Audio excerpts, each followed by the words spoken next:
Hello students, my name is S के वर्मा। और कल वाले लेक्चर के अंदर मैंने आपको उत्तल लेंस और अवतल लेंस और उत्तल दर्पण और अवतल दर्पण में प्रतिबिंब कितनी दूरी पर बनता है, छोटा या बड़ा बनता है, वास्तविक या आभासी बनता है, उल्टा या सीधा बनता है, उसकी ट्रिक बताई थी। वो ट्रिक आपने अच्छे से याद कर लेनी है, ठीक है। तो आज वाले लेक्चर के अंदर देखिए, पीछे वाले लेक्चर के अंदर मैंने आपको क्वेश्चन नंबर 6 तक, प्रश्न नंबर 6 तक भी करवा दिया था। आज हम करेंगे प्रश्न नंबर 7, ठीक है। प्रश्न नंबर 7, 8, 9, 10, ठीक है। ये 4 प्रश्न हम करेंगे और आराम से करना है, क्योंकि इसके अंदर न्यूमेरिकल्स आते हैं। तो न्यूमेरिकल्स को, हर एक न्यूमेरिकल्स को आराम से समझना है। तो प्रश्न नंबर 7 देखिए।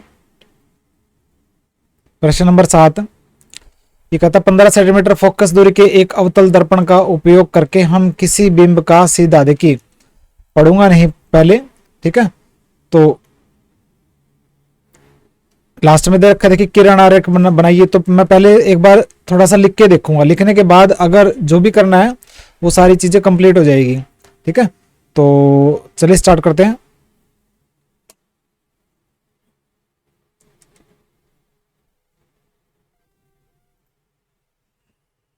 प्रश्न नंबर 7,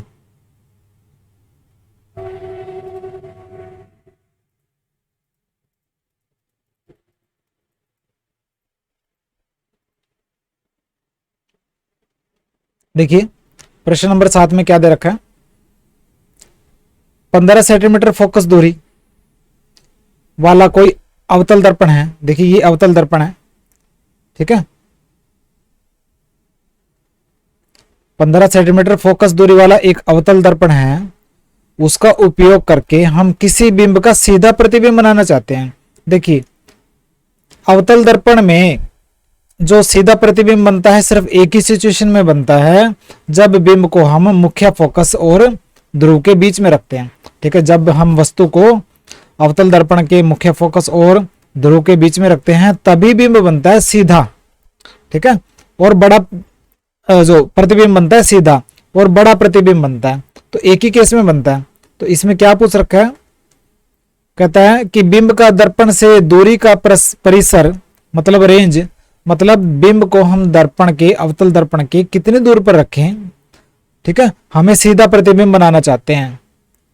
15 सेंटीमीटर फोकस दूरी वाला अवतल दर्पण है और हमें उसके सामने बिंब को रखना है, और बिंब को कितनी दूरी पर रखें कि प्रतिबिंब सीधा बने, ठीक है। और अवतल दर्पण में सीधा प्रतिबिंब सिर्फ एक ही सिचुएशन में बनता है, जब हम बिंब को मुख्य फोकस और ध्रुव के बीच में रखते हैं, ठीक है। उस सिचुएशन में जो प्रतिबिंब बनता है ना, तो वो बड़ा भी बनता है और सीधा भी बनता है और अवतल दर्पण के पीछे बनता है, ठीक है। तो प्रतिबिंब की प्रकृति कैसी है ये बतानी है, मतलब वास्तविक है या आभासी, और बड़ा है या छोटा ये बताना है, किरण आरेख बनाना है, ठीक है। किरण आरेख भी बनाना है। तो देखिए अवतल दर्पण में सीधा प्रतिबिंब तभी बनता है जब बिंब मुख्य फोकस और ध्रुव के बीच में हो। जब बिंब मुख्य फोकस और ध्रुव के बीच में हो, ठीक है, तभी किसी बिंब का प्रतिबिंब सीधा बनता है। क्यों? क्योंकि अवतल दर्पण की फोकस दूरी, देखिए क्योंकि जो अवतल दर्पण की जो फोकस दूरी दे रखी है, कितनी दे रखी है, 15 सेंटीमीटर। अवतल दर्पण की फोकस दूरी हमेशा माइनस में होती है, मैंने पहले बताया था, ठीक है। अवतल लेंस की भी फोकस दूरी माइनस में होती है, ठीक है। और उत्तल दर्पण और उत्तल लेंस की फोकस दूरी प्लस में होती है। तो एफ क्या लेंगे हम, फोकस दूरी ये, और यहां से लेके यहां तक जो दूरी होगी वो माइनस के 15 सेंटीमीटर लेंगे। तो अवतल दर्पण की फोकस दूरी यानी मुख्य फोकस और ध्रुव के बीच में जो दूरी है 15 सेंटीमीटर दे रखी है। इसलिए सीधा प्रतिबिंब अगर बनाना है तो आपको क्या करना पड़ेगा, बिंब को एफ और पी के बीच में रखना पड़ेगा, मुख्य फोकस और ध्रुव के बीच में रखना पड़ेगा, मतलब कि 15 सेंटीमीटर की रेंज में रखना पड़ेगा, 15 सेंटीमीटर से कम रखना पड़ेगा आपको, ठीक है। 15 सेंटीमीटर पे भी नहीं रखना है, 15 सेंटीमीटर से कम, ठीक है। तो सीधा प्रतिबिंब प्राप्त करने के लिए बिंब को अवतल दर्पण के सामने 15 सेंटीमीटर से कम की दूरी पर रखना होगा। तो ये हो गया उत्तर, और ये हो गया किरण आरेख, ठीक है। किरण आरेख मैं आपको दोबारा बता भी देता हूं कैसे बनेगा।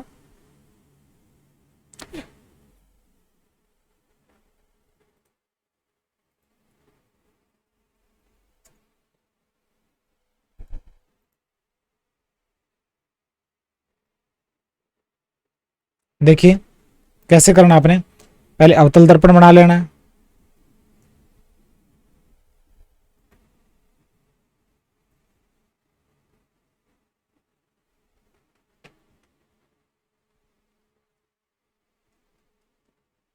ठीक है, और ये हो जाएगा मुख्य अक्ष, ये हो जाएगा मुख्य फोकस, और ये हो जाएगा वक्रता केंद्र। और ये फोकस जो दूरी दे रखी है ये है ध्रुव। फोकस जो दूरी दे रखी है स्मॉल एफ, कितनी, माइनस के 15 सेंटीमीटर। ठीक है, माइनस का लिखेंगे क्योंकि इस साइड दूरी माइनस की होती है, इस साइड दूरी प्लस की होती है, और अवतल दर्पण की तो फोकस दूरी माइनस में ही होती है, तो माइनस के 15 सेंटीमीटर। ठीक है, तो हम रखेंगे बिंब को मुख्य फोकस और ध्रुव के बीच में, यहाँ रखेंगे, कहीं भी रख सकते हो आप। ठीक है, 15 सेंटीमीटर से कम दूरी पर रखना है। तो क्या होगा, एक किरण तो क्या आएगी, वक्रता केंद्र से आएगी और टकराकर वापस हो जाएगी, ये आई और टकराकर वापस होगी। ठीक है, इसको आपने आगे बढ़ा देना है। ठीक है, और जो दूसरी जो किरण होगी बिंब से आएगी, ये ध्रुव से टकराएगी इस एंगल से। ठीक है, और ये आपतन कोण हो गया और ये हो गया परावर्तन कोण। इसी परावर्तन, आपतन कोण और परावर्तन कोण जो है बराबर होएगा। ठीक है, तो इसी एंगल से, इसी कोण से वापस चली जाएगी। ठीक है, इस मुख्य अक्ष के साथ ये कोण बनेगा, तो इस मुख्य अक्ष के साथ बराबर कोण बना के वो वापस चली जाएगी। इसको भी आपने पीछे बढ़ा देना है। तो ये क्या बनेगा, प्रतिबिंब बनेगा। तो प्रतिबिंब कैसा बनेगा, सीधा बनेगा। और सीधा प्रतिबिंब क्या होता है, हमेशा आभासी होता है, आपको पता है। ठीक है, प्रतिबिंब जो है बड़ा बनेगा। ठीक है, प्रतिबिंब जो बड़ा बनेगा। तो ये चीजें बतानी थी हमें, और कुछ भी बताना था क्या। रेंज पूछ रखी थी 15 सेंटीमीटर से कम रेंज, ये बता दिया हमने। प्रतिबिंब की प्रकृति के आभासी है, प्रतिबिंब बड़ा होगा। ठीक है, और किरण आरेख द्वारा बताना था, वो हमने बता दिया। ठीक है, तो ये वाला प्रश्न नंबर 7 यहाँ पे कंप्लीट हो गया आपका। अब करेंगे प्रश्न नंबर 8।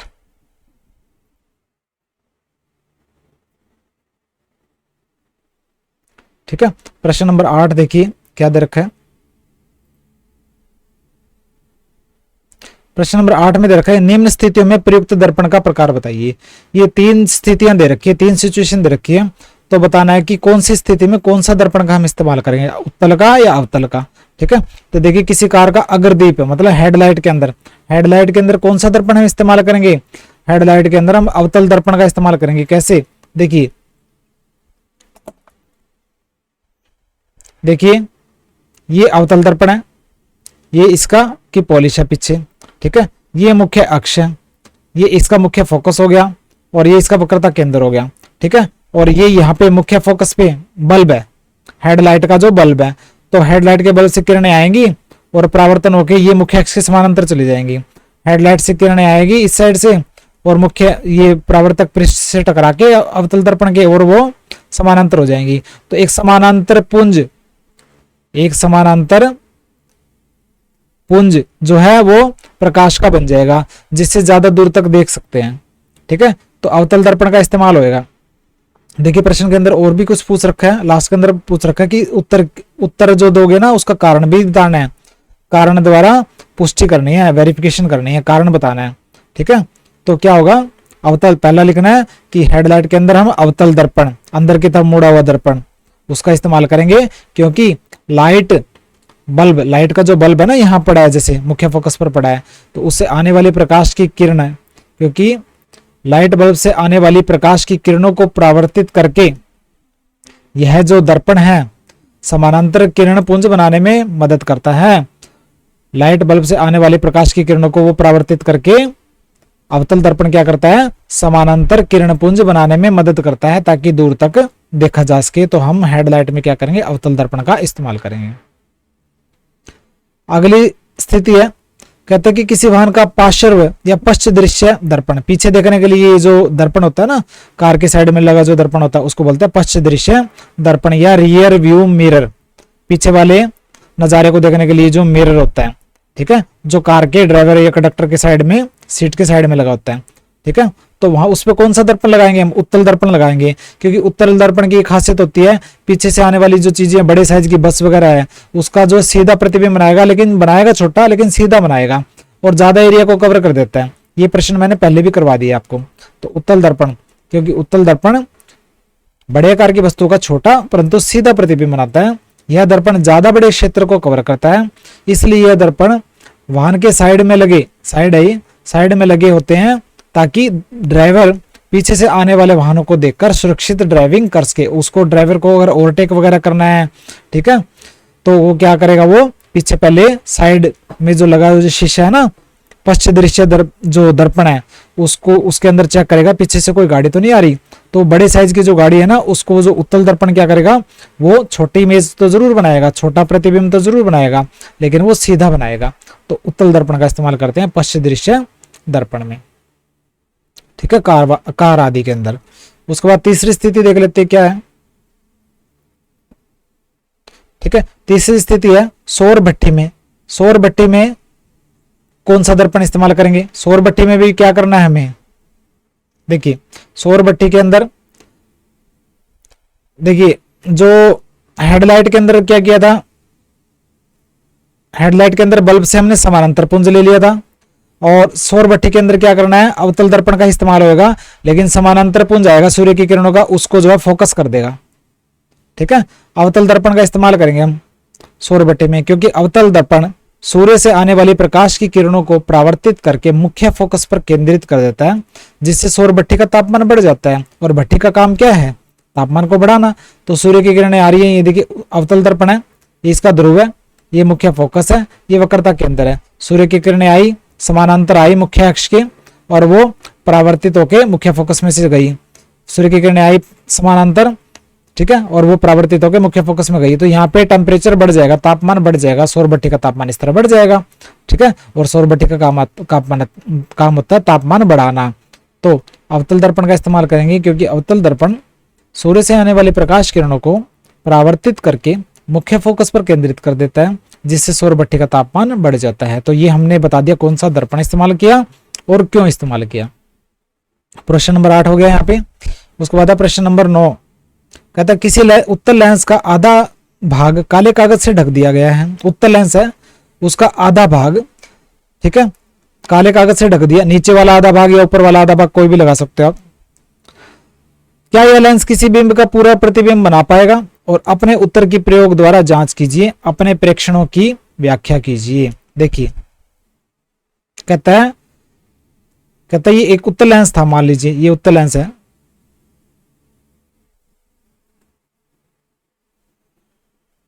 ठीक है। इस उत्तल लेंस का जो नीचे वाला आधा भाग मान लेते हैं, उसको काले कागज से ढक दिया। क्या इसमें से इसके सामने अगर कोई वस्तु रखेंगे, ठीक है, उसका प्रतिबिंब पूरा बनेगा या आधा बनेगा? कैसा प्रतिबिंब बनेगा ये बताना हमें, ठीक है। देखिए बिल्कुल आसान है। देखिए ये उत्तल लेंस है, ये मुख्य अक्ष है, आपको पता है F1 2F1 F2 2F2 ये बना लेंगे आप, ठीक है। देखिए आधा भाग काले कागज से ढक दिया गया। देखिए नीचे वाले आधे भाग का कोई इस्तेमाल ही नहीं है, देखा जाए तो। आप उसको आधे भाग को काले कागज से ढक दो या फिर उसको खुला छोड़ दो, कोई फर्क ही नहीं पड़ना, क्योंकि नीचे वाला जो आधा जो हिस्सा है ना, उसका काम ही नहीं होना है। अगर ऐसे उत्तल लेंस के सामने जिस लेंस का आधा भाग काले कागज से ढक दिया गया है, उसके सामने कोई भी बिंब रखोगे ना, तो क्या आएगा, एक तो किरण आएगी बिंब से समानांतर मुख्य अक्ष के, और वो अपवर्तित होकर मुख्य फोकस में से गुजरेगी, और दूसरी जो किरण होगी बिंब से आएगी, वो प्रकाशिक केंद्र में से होकर गुजरेगी, और ये दोनों लाइनें आपस में मिलेगी और ये उल्टा प्रतिबिंब बनेगा, ठीक है। उल्टा प्रतिबिंब बनेगा, कहीं भी दिखा सकते हो, ये कोई जरूरी नहीं है, ये तो मैंने सिचुएशन के हिसाब से यहाँ बनाया हुआ है, ठीक है, लेकिन बनेगा उल्टा प्रतिबिंब, ठीक है। एक ही केस में सीधा प्रतिबिंब बनेगा जब मुख्य फोकस और प्रकाशिक केंद्र के बीच में यहाँ पे हो। बाकी F1 या F1 से जो दूर अगर बिंब रखोगे ना तो हमेशा उल्टा प्रतिबिंब बनेगा। ठीक है, तो क्या होगा, एक प्रकाश की किरण समानांतर आई, मुख्य फोकस में से गई, दूसरे प्रकाश की किरण प्रकाशिक केंद्र में से जाएगी, तो नीचे वाला आधा भाग का तो यूज ही नहीं होना। ठीक है, तो क्या लिखना है, हाँ किसी उत्तल लेंस के आधे भाग को अगर काले कागज से हम ढक देते हैं तो भी यह किसी बिंब का पूरा प्रतिबिंब बना पाएगा। जांच, ठीक है, ये आरेख बना देना है आपने, डायग्राम बना देना है। जब हम काले कागज से आधा ढके हुए उत्तल लेंस के सामने किसी वस्तु को रखते हैं तो उत्तल लेंस की दूसरी ओर, उत्तल लेंस के एक साइड है, ये दूसरी ओर स्क्रीन होगी, सफेद स्क्रीन, उस पर वस्तु का पूरा प्रतिबिंब बनेगा।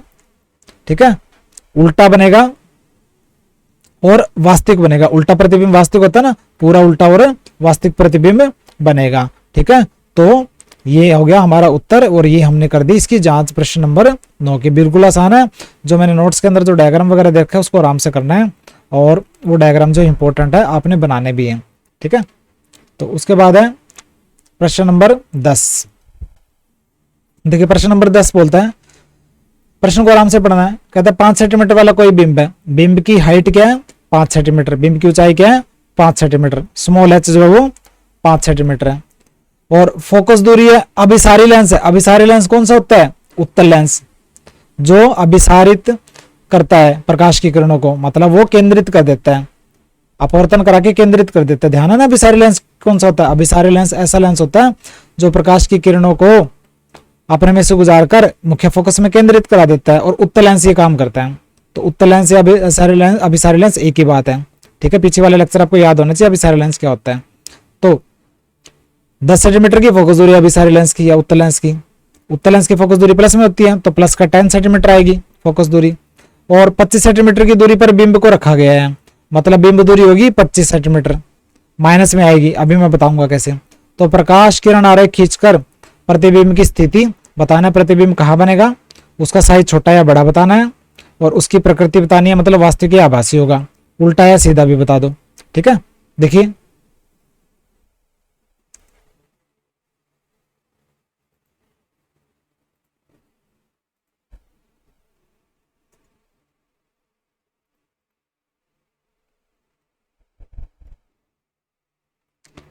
देखो,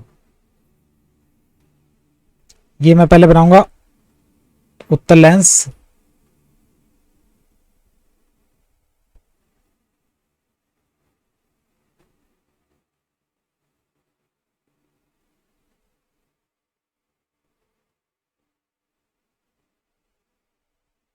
ठीक है, ये हो गया इसका मुख्य अक्ष, ये हो गया इसका प्रथम मुख्य फोकस, ये 2F1 या पहला वक्रता केंद्र, ये हो गया इसका दूसरा मुख्य फोकस और ये 2F2 या दूसरा वक्रता केंद्र। ठीक है, और इसकी फोकस दूरी कितनी दे रखी है, फोकस दूरी जो है 10 सेंटीमीटर दे रखी है। उत्तल लेंस की फोकस दूरी हमेशा प्लस में होती है तो 10 सेंटीमीटर। ठीक है, और कहता है बिंब को कहाँ रखा गया है 25 सेंटीमीटर की दूरी पर। अब ये 10 ये होगी, ये प्रकाशिक केंद्र हो गया, 10 ये होगी और ये टोटल 20 होगी। ठीक है, क्योंकि वक्रता त्रिज्या होगी यहाँ से लेके यहाँ तक तो वो 20 सेंटीमीटर होगी और 20 और 5 25, ये होगी बिंब दूरी u। 25 माइनस का क्यों, क्योंकि इस साइड माइनस होता है, इस साइड प्लस की दूरी होती है। ठीक है, हो गया ये। तो हमें बताना है कि प्रतिबिंब जो बनेगा, तो आपको पता है कैसे जाएगी किरण, एक तो किरण ऐसे जाएगी समानांतर और ये किस में से गुजरेगी, मुख्य फोकस में से गुजरेगी, और दूसरी किरण प्रकाशिक केंद्र में से जाएगी। ठीक है, प्रकाशिक केंद्र में से जाएगी, तो ये जो प्रतिबिंब बनेगा ना F2 और 2F2 के बीच में बनेगा और उल्टा बनेगा। ये अगर बिंब है AB तो ये प्रतिबिंब बनेगा A' B', और ये स्मॉल h जो प्रतिबिंब जो बिंब की जो हाइट है, बिंब की ऊंचाई है वो दे रखी है 5 सेंटीमीटर। ठीक है, अब ये तो पता लग गया हमें प्रतिबिंब उल्टा बनेगा और उल्टा प्रतिबिंब क्या होता है, वास्तविक होता है। ठीक है, अब इसको हमने न्यूमेरिकल को सोल्व करना है बिल्कुल आराम से। देखिए आप ये बना लिया आपने, इतना बना दोगे आप। ठीक है, क्या दिया है, उत्तल लेंस या अभिसारी लेंस दिया है। ठीक है, बीम की ऊंचाई स्मॉल है जो 5 सेंटीमीटर है और फोकस दूरी 10 सेंटीमीटर, क्योंकि अवतल लेंस की फोकस दूरी माइनस में होती है और उत्तल लेंस की प्लस में होती है। ये उत्तल लेंस है तो इसकी फोकस दूरी प्लस में होगी 10 सेंटीमीटर।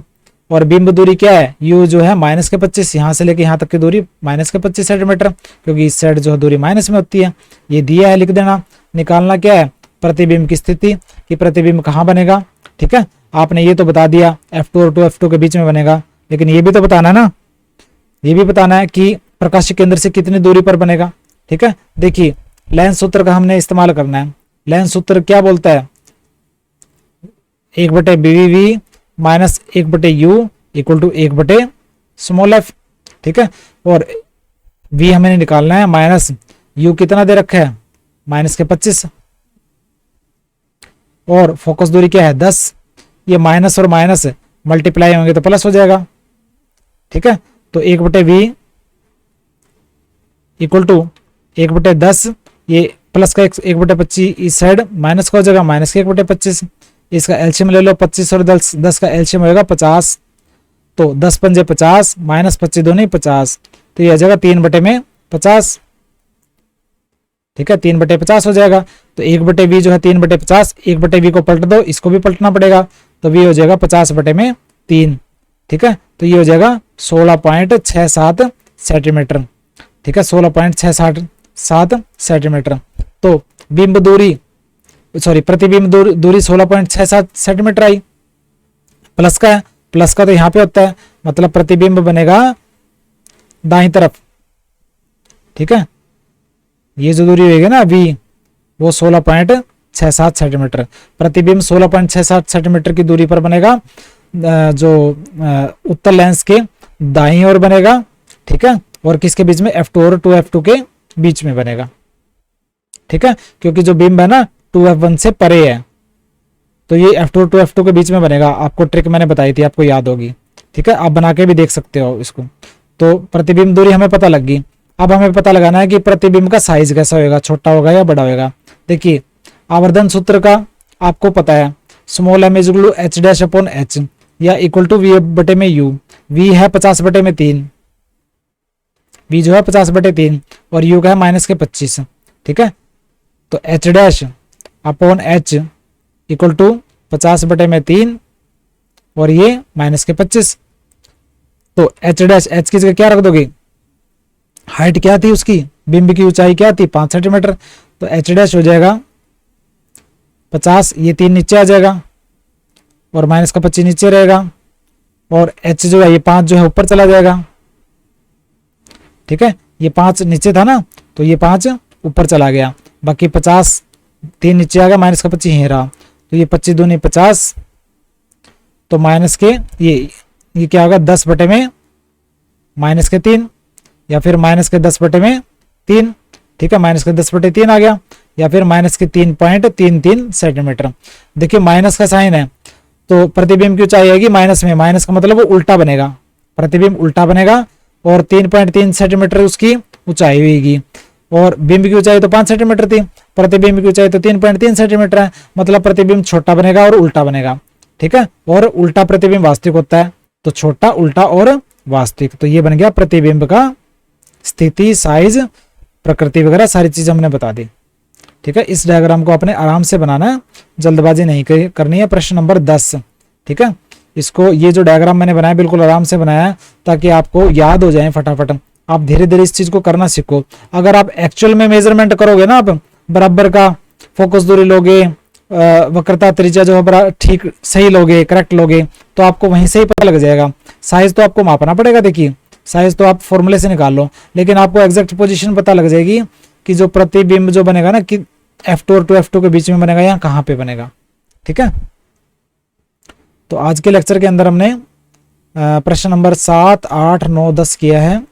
आज सारे न्यूमेरिकल्स, ये देखो न्यूमेरिकल्स को आराम आराम से करना पड़ेगा, हमने जल्दबाजी नहीं करनी है। ठीक है, तो 7 ही प्रश्न रह गए इस पार्ट के, तो उनको भी कर लेंगे 1 या 2 लेक्चर के अंदर। तो मिलते हैं नेक्स्ट लेक्चर में। मेरे नोट्स को आराम से करना है और ढंग से उनको याद कर लेना, ठीक है। और सब्सक्राइब करना है मेरे चैनल को और दूसरे स्टूडेंट्स को बताना है। बाय।